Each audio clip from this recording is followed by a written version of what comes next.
Hi, I'm Octavia Koner. So the origin of this shirt is that I was hanging out with friends in the Staten Island Mall, and we wandered into a hot topic, as sad loner teenagers are wont to do. I was 16 years old, and I had been wearing a lot of clothing that wasn't really fitting my body type or how I felt. I was flamboyantly gay, wearing extra large t-shirts and too large pants, and I was just swimming in my clothing because I didn't know what I wanted. And I saw this t-shirt and I loved Captain Planet. In concept, mostly I just had a crush on the redhead, who is incidentally named Wheeler, who's from Brooklyn. It just really spoke to me. So I picked it up, I put it in my bag, and I walked out of the store. I didn't buy it because I was very self-conscious about buying women's clothing at the time. And it just made a lot more sense to me to just have this article of clothing without committing to spending money on it. I haven't had a family most of my life, and the parts of my life where I did have a family, they weren't very supportive of my fashion or lifestyle choices or necessities. And it felt like the only way that I could get what I wanted. And as I got older, it was the only way that I could get a lot of the clothing that I wanted. Thrift stores were even out of my price range because I was constantly housing unstable and working very low wage jobs because no one would hire me because I was trans. And I would steal from my friends because I had a lot of homeless friends, and I had a lot of friends who were also housing and income unstable.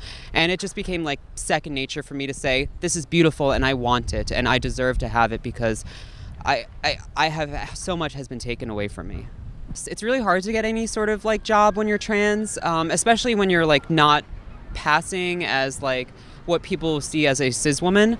There's a lot of connotations that being trans have in a lot of people's mind. They see them as messes, or they see them as undesirable, or they'll be standoffish to customers. I was fired from my job at American Apparel, for example, because I made customers uncomfortable because I was wearing women's clothing.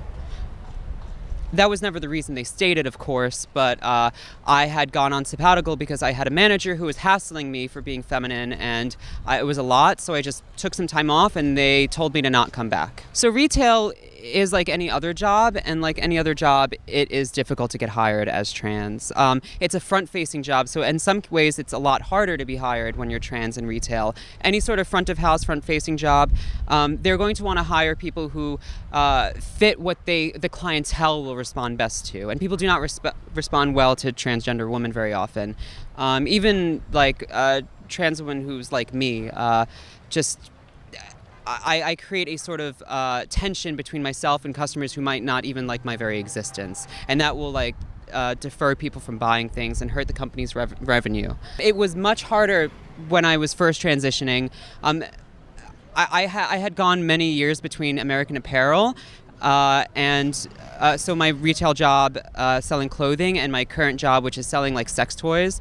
That is at Babeland, which is a much more queer-friendly, queer-facing job, and so getting hired there was much easier than anywhere else. I had interviewed at Macy's, and I had interviewed at Bloomingdale's, and I interviewed even at very stores that are in Soho, but they're the $20 sneaker stores, and no one was really willing to hire me because of the way I looked and the way I talked.